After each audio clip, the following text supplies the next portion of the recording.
Hello, ladies and gentlemen, and welcome to another episode of the Daily Friend Show. I'm your host, Nicholas Lorimer, today joined by Makone Maja. Makone, how are you doing? Hello, good to be here with you both. Good to have you with us. And we also have Mr. Marius Roodt. Marius, how are you doing? How's it, guys? It's you know what? I'm not in a great mood today. Maybe it's because I had to sit through Sona last night, and we're going to get into that now as our main story. Yesterday, we titled our episode "Ramaphosa faces a key test" as to whether he is going to, embrace the opportunity to change government policy one smidge, one iota, one tiny little bit. I exaggerate, but this was a real opportunity for Ramaphosa to move the country in a slightly different direction, to indicate that there was some seriousness and change that had come about in the way the ANC was thinking about policy as a result of the fact that it now had to rely on the GNU. And it started off good. There were some comments about how it was vitally important for South Africa to make sure that everyone had a job. And that economic growth was important to this. He said, quote, "Our most urgent task is to grow our economy so that we can create jobs, reduce poverty, and improve the lives of all South Africans." Exactly, that's where the focus should be. But then when we start getting into the meat of exactly what the government was suggesting as our way of moving forward, we start to run into problems. Firstly, he talked up economic reform, saying that a second wave was coming. I didn't know we had the first wave, but his much touted Operation Vulindlela has managed to produce, I guess, some reforms in the electricity sector, but that's about it as far as I can tell in terms of meaningful changes. Then he said that Operation Vulindela's success was the reason why there was renewed investor sentiment behind South Africa, which is not true. The reason there's renewed investor sentiment behind South Africa is because people were optimistic that the GNU would create some sort of change in the investment and policy conditions. He talked about inclusive growth in this sort of vague way by saying, we need to get more people involved in the economy, which is true.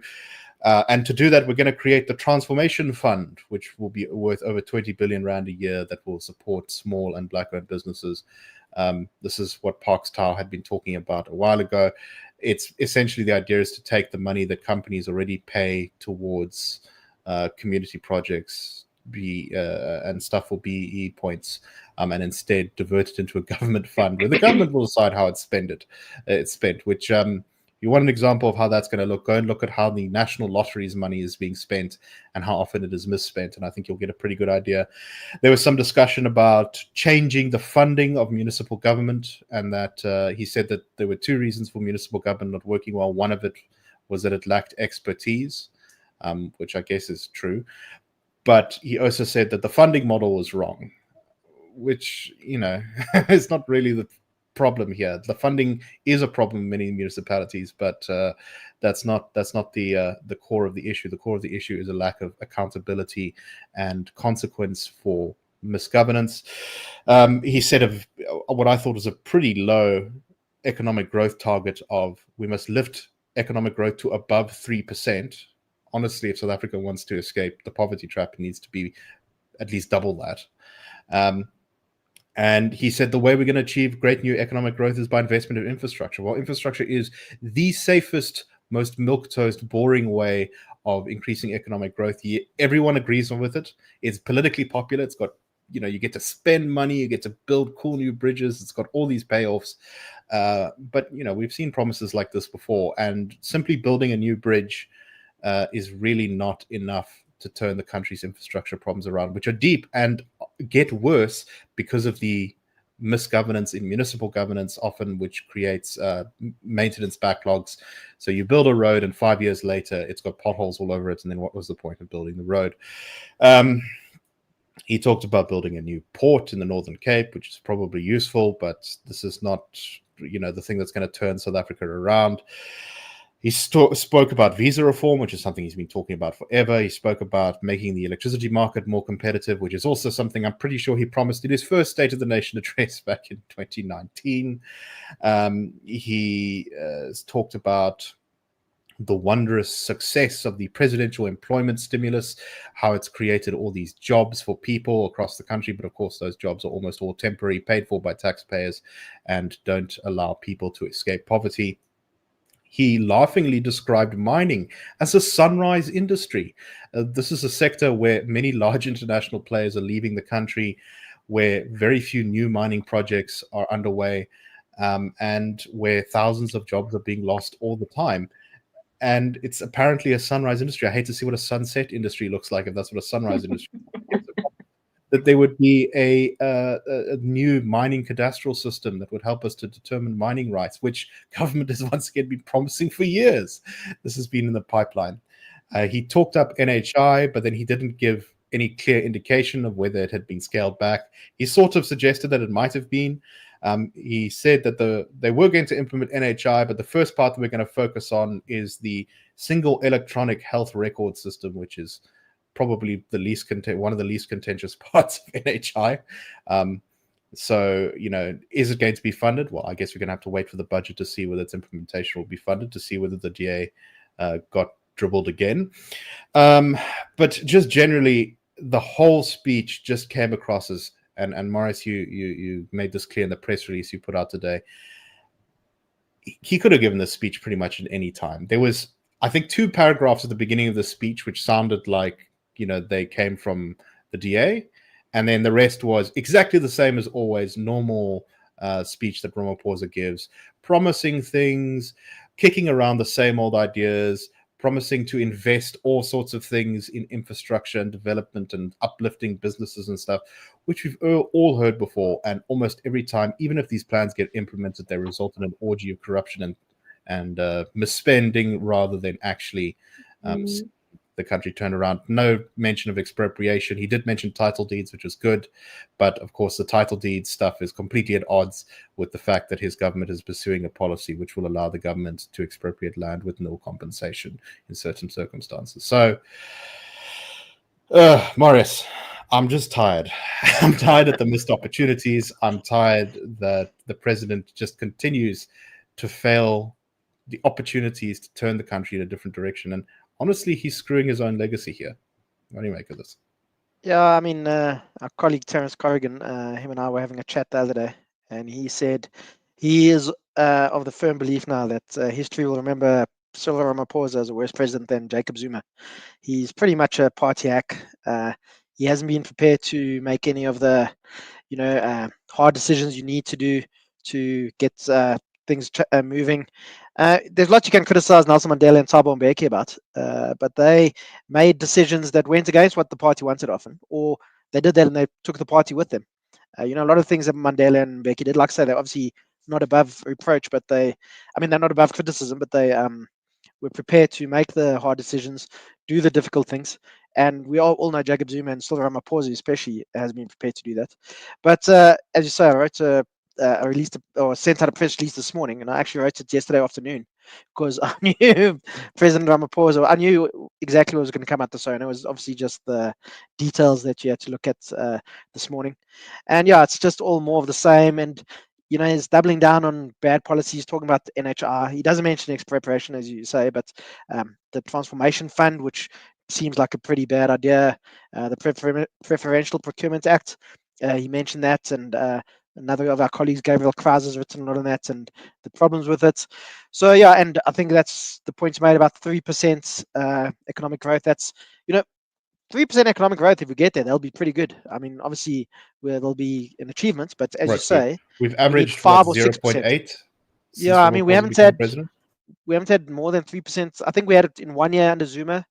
And the Mbeki years, we were doing pretty well. But I think since 2010, we've maybe had 1 year of more than 2 or 3% economic growth. And it's simply not enough, especially if we want to beat these challenges we have around poverty and unemployment. And we can't just chug along like this.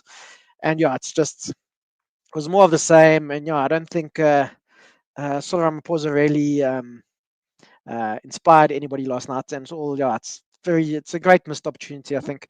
And I think also the speech you can see he doesn't really care what his partners in the GNU think either, I don't think. Makone, what do you make of this speech? I mean, do you agree with our assessment of it? I must say, I didn't have particularly high expectations for this speech. I did think that it wasn't going to be amazing, but I thought there would at least be some sort of movement in the right direction, or at least some rhetorical claims to be moving in the right direction. But apart from announcing that economic growth was a priority of the government, which, in some past owners we haven't even gotten, there was just so little to be hopeful for. There are a few things I was looking forward to with the Sona speech. One of them is seeing how he's going to be able to synthesize all the GNU partners' different objectives going into governing. I have always argued that, at least in 2024, we couldn't judge them because they were newly formed government. I think this speech consolidates what the GNU stands for, and unfortunately, it's just too much, and it's shambles. I'm hoping that in future Sonas can be a follow-up of the previous ones, because like you said, the speech could have been delivered in 2020 and half of it in 2010, and you wouldn't be able to tell, because we're still speaking about paving roads. We're still speaking about making water accessible. Are we really still discussing water infrastructure and all its challenges? He announced one of the economic reforms as being fixing the water crisis. It's not really a reform. I could not believe it, Nicholas, because these Guyana projects that were being discussed have been discussed in previous Sonas as well. And it's almost just a repetition of those. I'm convinced they actually just copy the 2010 speech and then adjust marginally here and there. Are we really still talking about load shedding? My goodness, I know it's returned, but there are so many elements of the speech that could have been delivered 10 years ago and would have been befitting, because South Africa is moving at snail's pace when, as Marius indicated, our growth needs to be exponential so that we can finally bring an end to all the suffering that South Africa is enduring at present. So I was looking to see that, like, is there a follow-up and a progress update on the promises that he made last year? Actually went line for line comparing last year to this year. It's the same old, it's GBV, it's state capture. And obviously the rug has been pulled underneath him. As he was speaking about state capture, they panned to Senzo Mchunu, and guess who's seated behind him? Miss Nkadimeng, who is accused of corruption. So I was looking at things like that. I was also, I have to say, this is the first Sona we've had in maybe 10 years that wasn't interrupted by the EFF, and it's almost as if it was better when there was a sideline show by the EFF to distract us from the fact that nothing is happening in government except more promises. I was also looking to gauge from opposition parties after the Sona was delivered, what their sense is, what are they looking out for, and I think there's a clear vacuum for quality on our opposition benches, because I felt there was a lot more that could have been criticized about the president's speech, and yet there was none. I was also looking to hear what has been done, and I heard only two things, and you may correct me, but it seems the only things that have improved so far are electricity and the backlog that was cleared by Home Affairs, and the technological improvements that are going to be included there. But that was about it.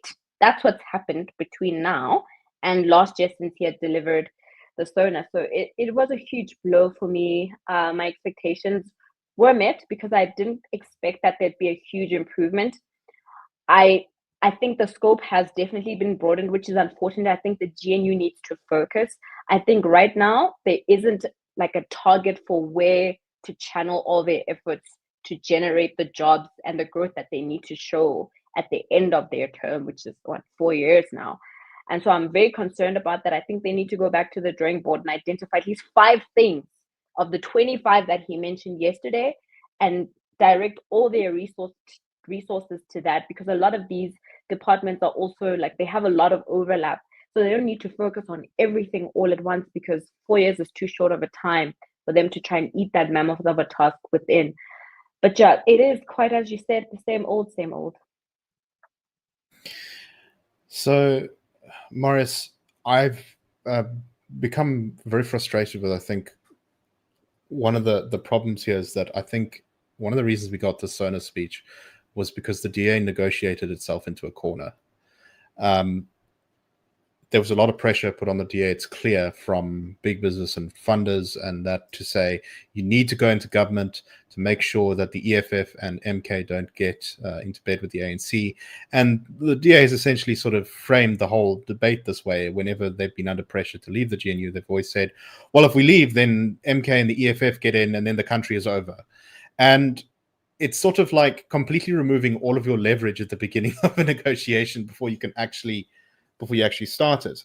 You know, I don't think Ramaphosa is actually that keen to get into bed with the MK and EFF, partly because they want his head. They want him thrown out of control of the ANC. I think that there's a reason that the EFF and MK are no longer in the ANC. They used to both be in the party, but they couldn't get along with everyone, which is one of the reasons why they're outside now. And that there was more scope for the DA and also for the smaller GNU partners. I'm thinking the IFP, who have not been super loud. They were on the right side of the expropriation bill, I think. The Freedom Front Plus were also on the right side of the expropriation bill, but there just hasn't been the kind of tough negotiation coordination. I mean, I'm thinking if the IFP, Freedom Front Plus, and DA could kind of have a united voice and work together to pressure the ANC within the GNU. But instead, there's just been this sort of panic that, oh my God, the ANC will destroy the country if we don't let them have their way. And it's just prevented there being any kind of leverage over government. And that's created the situation where there's little pieces here and there, expropriation without compensation won't happen from the public Department of Works with Dean McPherson as the minister. He said the Bella Bill may have better regulations than we would have gotten under an ANC minister. There's we might get Starlink because the DA minister in digital communications is working on a way to kind of get around the BEE regulations. So it was all welcome. The Home Affairs minister reduced the backlog of documents. Those are all wins for sure. But they're not the kind of wins that are going to turn the country around. What do you make? Yeah, there's going to be a lot of other changes first. But just think about it. Maybe this was a masterstroke by Ramaphosa by bringing in the kind of the DA and those kind of parties and keeping MK and EFF out. Because the DA does, as you say, it seems to be floundering a bit in government. I mean, I think we also need to just acknowledge that being in government is very hard, and the DA is making very difficult decisions. It is quite easy for us to say this is what they should be doing and so on. They, I don't think they went into government lightly, but and as I say, that they can only leave the GNU once. It's a kind of a nuclear option. But by doing that and leaving MK and the EFF on the outside, we can see MK and EFF both seem to be also floundering at the moment outside of government. So it seems the DA would actually talk more about that later in the show. Exactly. We've got a story about MK.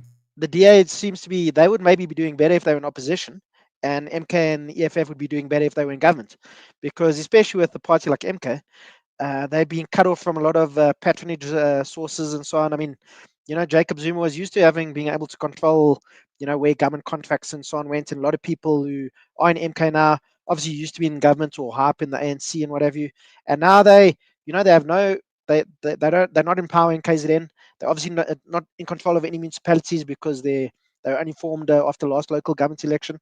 And just looking at how in by-elections and polling and so on, MK and the EFF both seem to be polling below what they got in the 2024 election. EFF is maybe recovering a little bit depending on when they're polling, but in by-elections they're doing poorly.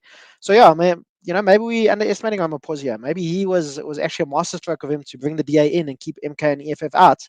And I wouldn't be surprised in the next election the ANC gets very close to getting a majority again. Yeah, it's entirely possible with the way things are going. I do think everyone seems to be in kind of a weak position, which is sort of interesting. What is also interesting is that overwhelmingly, it does seem as though the public sentiment is still behind the GNU. Now, I think that will change when we don't see big material results, which is going to be the case if we don't see serious reforms. But I think that also might be a reason why, a party like the DA and even the ANC. I mean, this is another reason the point that the DA could use as leverage is like the government of national unity is actually quite popular. Most South Africans are pretty keen on the DA being in government with the ANC, even if they didn't vote for the DA. You think, but anyway, Makone, your final thoughts.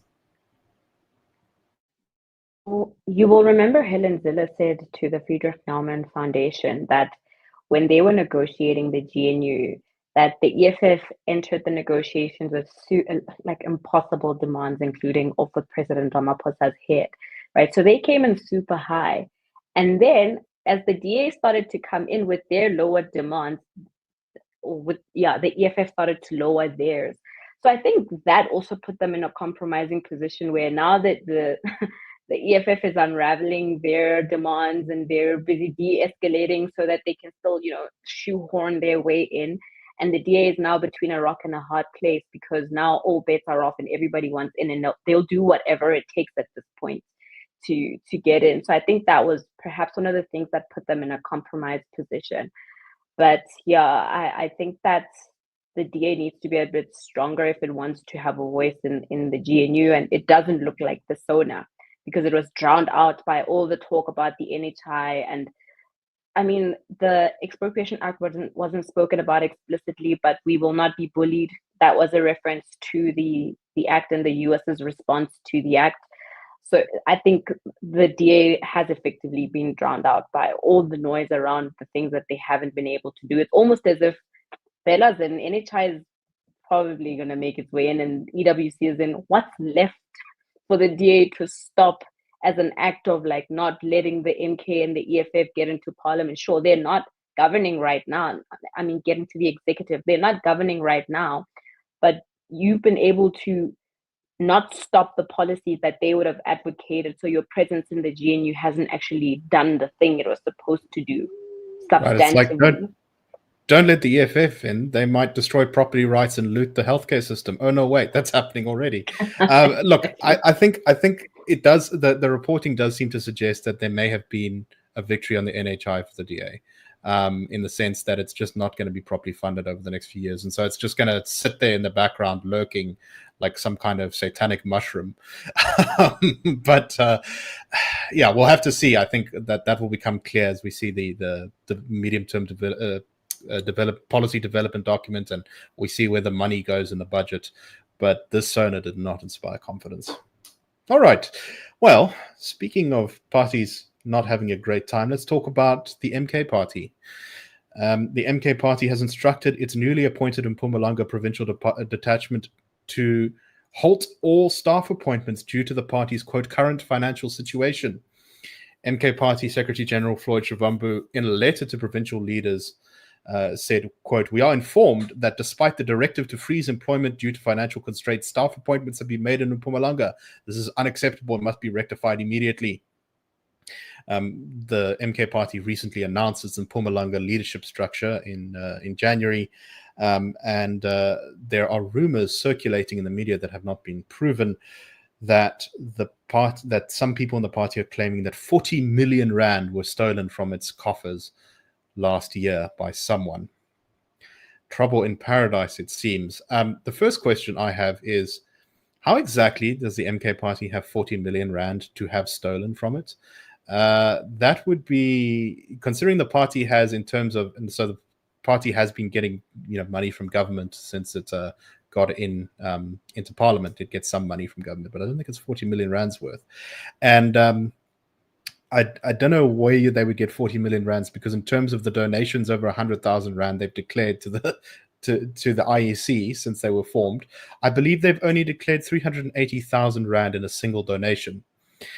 Kind of makes one wonder where all the rest of the money's come from. The EFF is a similar story, by the way. They just have huge pots of money. Malema can arrive to stadiums full of people with a helicopter, but apparently they get 1,000 rand from this and that. And anyway, Makone, your thoughts on what's going on in the MK Party?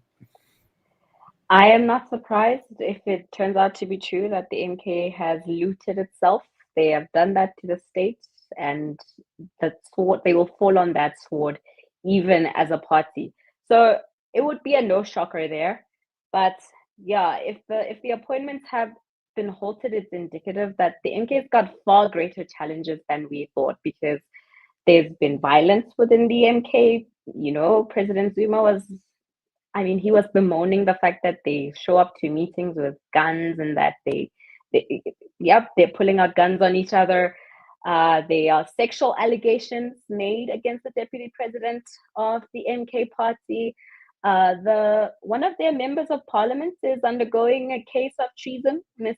Duduzile Zuma there. So it's a laundry list of just self-inflicted wounds on the parts of the MK. But I do not doubt Jacob Zuma's ability to twist this and, in a speech tell people how this is the government targeting them, or try to make somebody else out to be the enemy, rather than the fact that they've just formed a bandit of corrupt people, and obviously that's going to impact how the party itself functions. So I have no doubt that they will somehow swing this and make it out to be that there's an existential enemy out there who's out to destroy the party and, transformation and all the wonderful things Jacob Zuma still wants to do for us Black people in South Africa. Yeah, I am not doubtful of any of that. Yeah, it's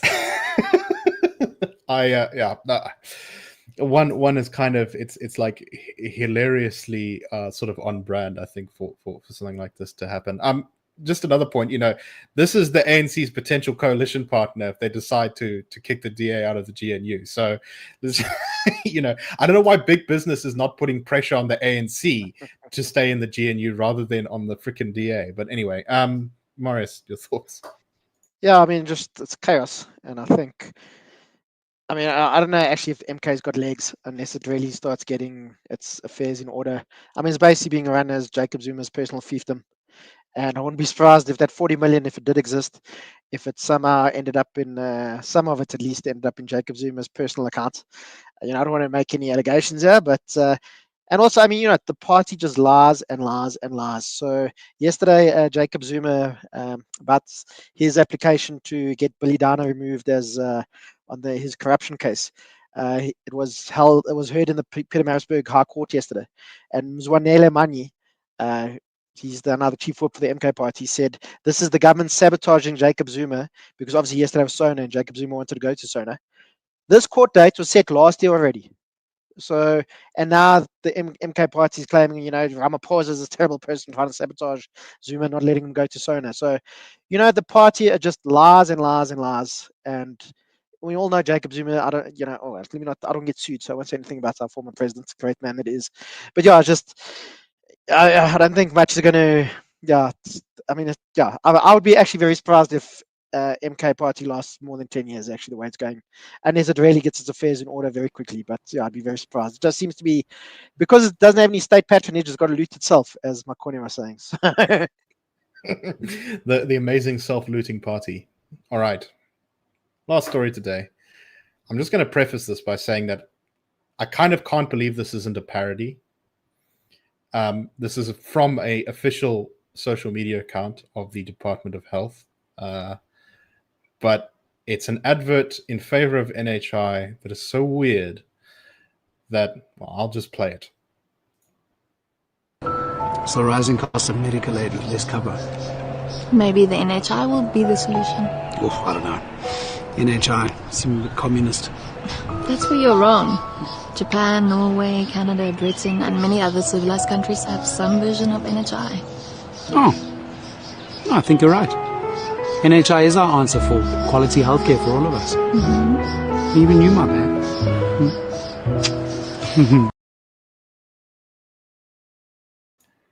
Makone, your thoughts?